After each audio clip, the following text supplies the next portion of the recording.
Et bonjour à toutes et à tous, j'espère que vous allez bien. Bienvenue sur cette vidéo du 10 avril 2024. Aujourd'hui, vidéo assez spéciale, puisque on va faire une sorte de rétrospective sur quelque chose qui m'est arrivé, sur mes investissements personnels, et je vais vous expliquer comment, en réalité, j'ai pas perdu, mais comment j'ai connu un manque à gagner de un peu plus de 50 000 $ en vérité. Je trouve que ça va être une vidéo qui va être assez importante en vrai, hyper intéressante pour vous, même pour moi, l'expliquer, c'est très important, et je trouve que c'est toujours intéressant de faire un feedback. Parce que dans tous les domaines, comment tu t'améliores, c'est que tu fais quelque chose, donc il y a un output de ce que tu viens de faire, et ensuite tu dois tout le temps faire un feedback, ça peut être dans tout, les échecs, ou particulièrement, c'est particulièrement dans l'investissement. Et donc moi, à l'époque où je regardais plein de vidéos tous les jours pour m'éduquer pendant 1 ou 2 ans, maintenant je regarde moins puisque je l'ai fait tout simplement, mais à l'époque, je trouve qu'il n'y avait pas assez de personnes qui expliquaient ce qu'ils faisaient. Après, c'est très bien, hein, il traitait simplement les news et je ne vais pas cracher sur le travail ou quoi que ce soit. Moi aussi, je traite les news, mais en fait, ça va être clairement, c'est l'idée de la chaîne. Plutôt que simplement traiter les news et dire des choses, bah, je fais des choses aussi et moi, j'ai la volonté de partager ce que je fais. Un peu enfin, en mode regarde, non, fais ce que je fais, pas ce que je dis. Je sais plus si c'est ça le dicton, mais c'est un peu le délire. Parce que j'ai pas envie par exemple de présenter une pépite tous les 2 jours. Si je vous dis pas combien j'ai dessus, à quel point je suis rentré, à quel point je veux sortir, etc. Parce que il y en a qui le font encore une fois, et j'ai rien contre eux, c'est très bien. Juste que de mon point de vue, c'est plus pertinent si moi je vous présente une crypto toutes les semaines ou un peu moins fréquemment et je vous dis bah là j'ai misé fort, j'ai misé 15% de mon lait dessus, 10% de mon lait dessus, plutôt qu'en faire une tous les 2 jours et forcément au bout de 2 mois j'aurais touché quelques pépites et je vous dis bah, vous voyez je vous école 1 fois 15 fois 20 mais ça a pas trop de, c'est sympa, mais ça n'a pas trop de poids selon moi. Après, voilà, c'est uniquement mon point de vue. Donc là, et aussi, tout le monde fait des erreurs. Même ceux qui disent qu'ils font pas d'erreurs, c'est faux. Moi, je fais des erreurs. Vous faites des erreurs aussi. Tout le monde fait des erreurs. Et faut jamais trop se comparer à tous ceux qui disent qu'ils font que gagner. Bah, moi, je vais vous aider dans l'autre sens. Je vais dire, bah, tout le monde perd. Et moi, je veux faire partie de ceux qui expliquent quand on perd aussi. Et donc, ça va être le cas cette vidéo aujourd'hui, qui va être du coup, encore une fois, spéciale, mais très enrichissante. Parce que je pense que c'est assez rare les gens qui font ça. Et je trouve ça cool. Donc on commence directement avec les deux-trois news et pas comme avec CryptoBubbles comme d'habitude parce que ce que je vais vous expliquer ça va être sur CryptoBubbles. On commence avec Twitter où on a une news par rapport à Tao où c'est Const qui nous explique que le subnet non c'est pas 19, je sais plus quel subnet mais c'est FileTao il me semble. En gros l'idée c'est de donner de l'espace de stockage, un peu comme Filecoin ou un peu comme Space Mesh en réalité. Euh, et en fait, ce subnet-là, il est déjà à près de 20% de l'espace que Filecoin a de disponible, donc c'est absolument énorme, sachant que Filecoin vaut plus que Tao, on ira voir ça sur CryptoBubbles, ou en tout cas ça se vaut, et sachant que la comparaison, elle est faite que uniquement sur un seul subnet. Donc rien que 1/32e de tout l'écosystème Tao vaut 20% de tout Filecoin. Donc clairement, je pense que tout ça, c'est pas pricé dans le prix. Et je pense qu'on arrive à une étape où là, tous les subnets, je fais une parenthèse uniquement sur Tao, mais tous les subnets commencent à devenir vraiment compétitifs. Et plus les semaines vont passer, plus ça va être dur d'avoir un subnet et plus ça va être qualitatif. Après ça, ça va s'arrêter dès que tous les subnets vont s'ouvrir et qu'on va aller vers les 1024 subnets, ce qui va aussi être une bonne chose en réalité. Ensuite, on a un article de Cryptost qui nous fait une sorte de récap sur le halving et voilà. Moi je pense qu'on est à 10 jours du halving, faut pas perdre ça de vue, ça reste un événement qui est extrêmement bullish, je l'ai déjà dit dans la dernière vidéo, je vais pas me répéter, mais tout simplement au niveau des stats, à chaque fois que c'est arrivé, on a augmenté, la difficulté de minage va probablement un petit peu baisser juste après, puisque la récompense est divisée par deux, donc les petits mineurs vont s'émanciper, vont arrêter de miner sur le réseau, puisqu'ils deviendront pas rentables. Il n'y a que les gros mastodontes qui auront beaucoup de trésorerie qui pourront rester. Mais tout simplement, à chaque fois qu'on compare le prix au halving et le prix 1 an après le halving, ça a toujours été favorable. Donc on espère évidemment que cette fois-ci ne soit pas différente. Ensuite, on a le CEO de Vanek qui nous dit que l'ETF de Ethereum sera probablement rejeté. Et pourquoi il nous dit ça? Et en réalité, c'est vrai. Parce que tout simplement, pour ceux qui étaient là, avant l'ETF Bitcoin, tout le monde en parlait. Déjà beaucoup plus que l'ETF ETH. Mais bon, c'est parce que c'était le premier, c'était le plus gros, c'était Bitcoin, etc. Donc tout le monde en parlait, très bien. Mais en termes factuels, ce qui avait de différent, c'était que, je dirais, à partir de 3-4 mois avant l'approbation des ETF Bitcoin, en fait, il y avait une sorte d'aller-retour de va-et-vient entre la SEC et tous les demandeurs d'ETF, où ils disaient BlackRock, la SEC se rencontrent pour discuter de détails et machin, machin, machin. Il y avait ça toutes les semaines. Tu avais la SEC qui rencontrait plein de gens et qui leur faisait changer un petit peu leur demande d'ETF, modifier quelques lignes, quelques détails, etc.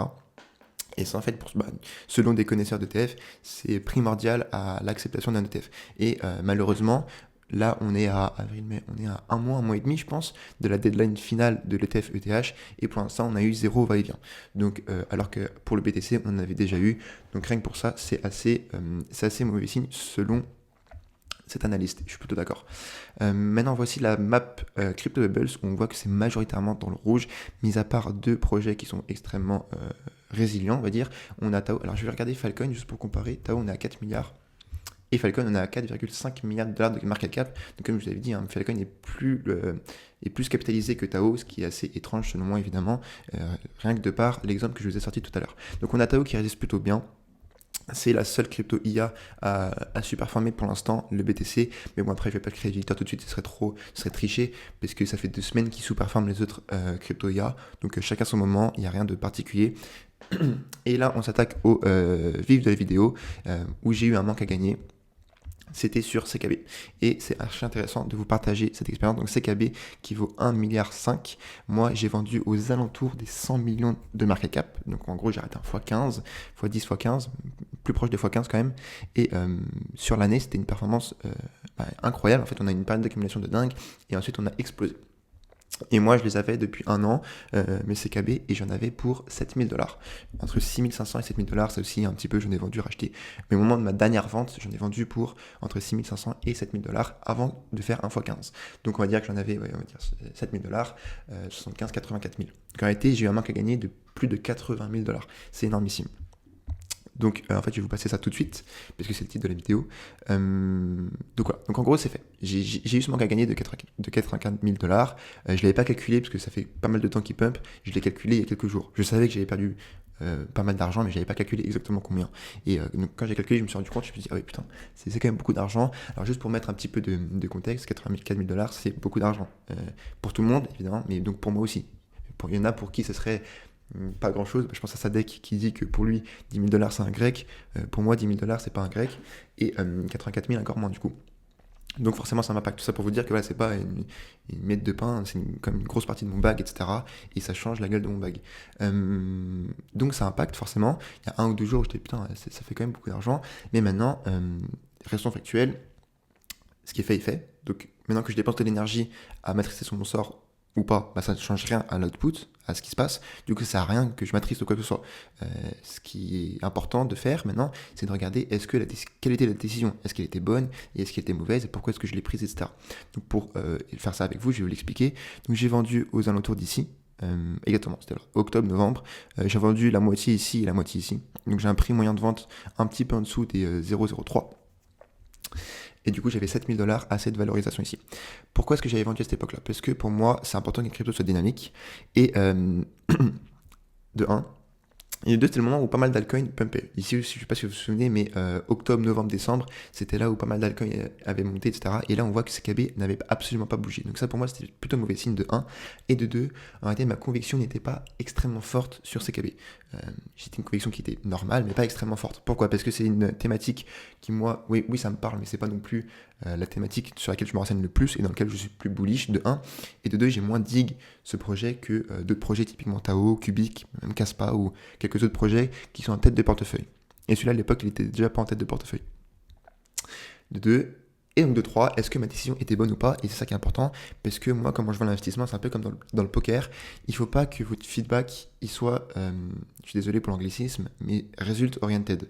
Donc en gros, il ne faut pas que le résultat d'une décision vous dise si la décision était bonne ou pas. Encore une fois, ce n'est que mon avis, cette vidéo n'est pas un investissement, etc. Mais c'est comme ça que je pense. Typiquement, je cherche un exemple, mais il n'y a pas mieux que celui-là. Pour moi, la décision était bonne parce que selon mes critères, CKB n'allait pas pump. Et pourquoi CKB a pump? Parce qu'ils ont fait un point pivot dans leur roadmap, dans leur projet, et ils se sont expand dans l'écosystème BTC. Et donc la narrative BTC est très forte. La narrative BTC, je la suivais.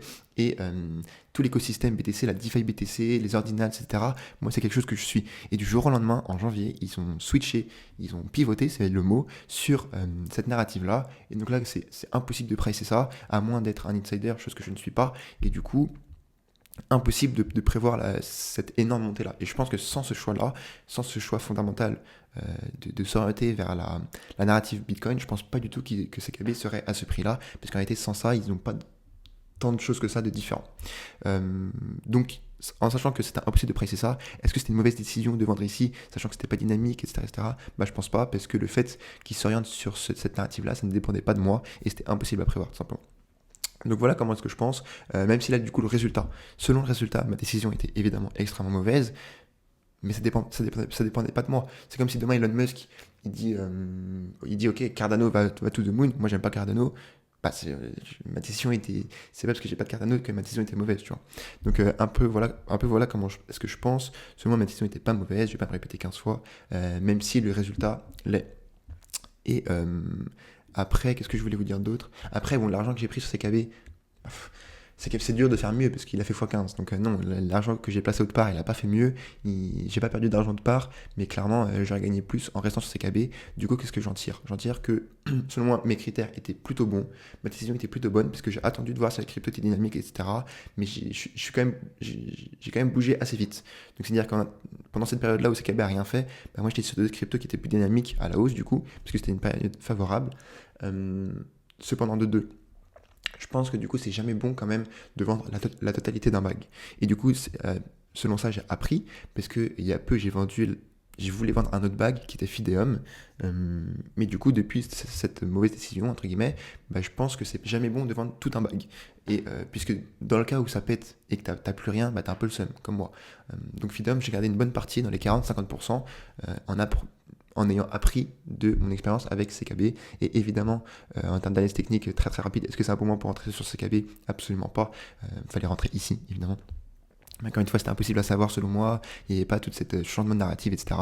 Mais graphiquement, c'est pas du tout un bon moment, il y a une divergence baissière sur les RSI.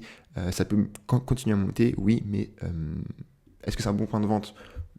Je sais pas, peut-être que vous pouvez ne pas vendre, hein, même si je pense que c'est quand même un bon point pour prendre des bénéfices, mais en tout cas c'est clairement pas un bon point d'entrée. Voici pour CKB, pour en fait le cœur de la vidéo, je vous partage ça, je trouve ça intéressant, et évidemment je n'ai pas honte, on fait tous des bons coups et on fait tous des mauvais coups. Assez parlé de ça. Maintenant, un petit tour sur BTC en weekly. On avait eu la clôture il y a 2-3 jours et on est revenu quand même sur assez haut sur BTC. On est à 69 000.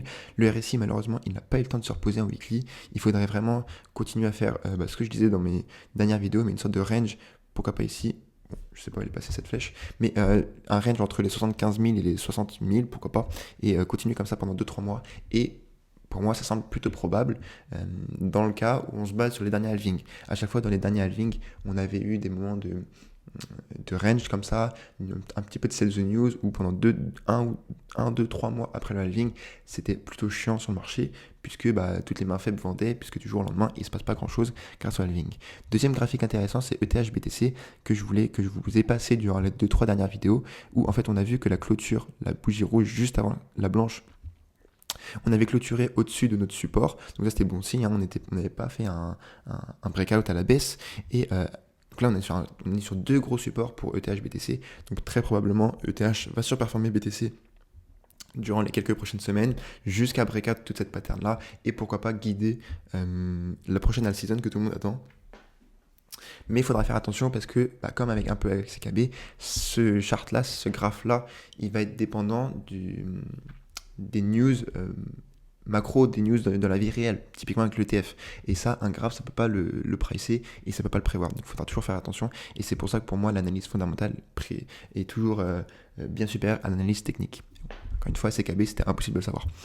Ensuite, on a Tao en daily qui se comporte super bien. Je vois qu'il y en a pas mal qui disent, même sur Twitter, etc., ou un peu sur YouTube aussi, qui disent que le price action de Tao est mauvais. Moi, je trouve vraiment pas. Après, c'est parce que j'étais regardé un plus petit time frame, mais on avait pas mal de patterns de retournement avec des W un petit peu partout. Et même en daily, là, c'est pas mal. On peut pas dire qu'il y a un W, mais on commence à faire des hauts de plus en plus hauts. Et je trouve que le price action de Tao n'est pas du tout dégueu. Et le MACD en daily, il est aussi plutôt bullish. Hein. On a recrossé bull, pardon. La dernière fois que c'est arrivé, bon, c'était ici, mais on était toujours très haut. La dernière fois que c'est arrivé aussi bas, c'était tout simplement ici. On était vers la fin de notre correction depuis les $400 jusqu'aux 220-250 $. Donc, encore une fois, si on peut reconnaître une grosse période d'accélération comme on a connu juste après les $250 pour aller jusqu'aux $750, eh bien, grand bien nous fasse. Et on avait déjà vu nos targets en weekly avec les extensions de Fibonacci. Pour vous les redonner, on aura les 1300 et du 1800 de tête. 1800 de tête, exactement. Ensuite, Alessium en weekly, pareil, qui se comporte extrêmement bien. Le RSI qui va retaper les 70 points, pardon. Donc, on va voir si ça va agir comme une résistance ou pas. Il se passe des choses sur Alessium, il y a des projets qui se développent avec le hackathon, il y a des machines, il y a la ASX qui arrive, surtout les machines, les ASX de Bitmain qui sont les leaders, on les attend impatiemment. Parce qu'encore une fois, la dernière fois que c'est arrivé sur Caspa, et bref, tout simplement, c'est un événement qui est bullish. Est-ce que c'est un bon point pour rentrer? Je ne sais pas. En tout cas, clairement pour moi, ce n'est pas un bon point pour vendre, et on va voir ce que l'avenir nous réservera. Et ensuite, on a Polytrade que je voulais vous passer dans la même vidéo que mon feedback avec CKB, puisque Polytrade, pareil, j'ai vendu, je l'ai traité en vidéo en janvier au début de la chaîne, je m'en souviens pas mal, et je crois que j'avais acheté ici.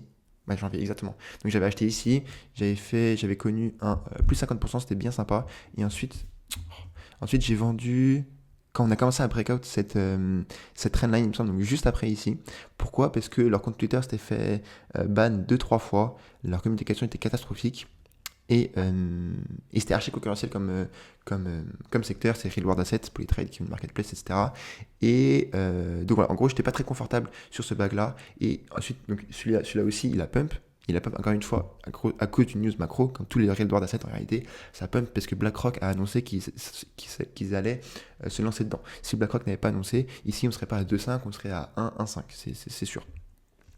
Mais donc j'étais moins confortable avec ce bac là, mais en termes de décision d'output, c'était pas du tout une mauvaise décision puisque j'ai surperformé la performance de trade tout en ayant une conviction plus forte dans un autre projet puisqu'il respectait mieux tous mes principes, faire lunch, etc. Donc pas du tout une mauvaise décision, simplement pour vous dire que voilà, on avait cassé la trendline, j'avais vendu, je me suis positionné sur une autre crypto qui ne s'était pas fait avec son Twitter, qui était décentralisée, qui était faire lunch et qui l'a surperformé. Donc voilà, ici même si on est résultat oriented, la décision n'était pas mauvaise. Donc écoutez, voilà pour cette vidéo qui était un peu particulière. Encore une fois, j'ai rien de mal contre... Enfin, je ne dis rien de mal, je ne pense rien de mal des autres types de contenus qu'on peut faire sur YouTube. Je trouve juste que dans la majorité des cas, je trouve ça dommage que les gens ne soient pas assez transparents sur ce qu'ils font. Ils ne font que dire. Mais bon, chacun son domaine, chacun son truc. Et moi, ça me tenait à cœur de vous partager aussi bien mes gains que mes pertes. Et c'est le cas aujourd'hui. Et je vous dis à demain pour une nouvelle quotidienne. Ciao, ciao.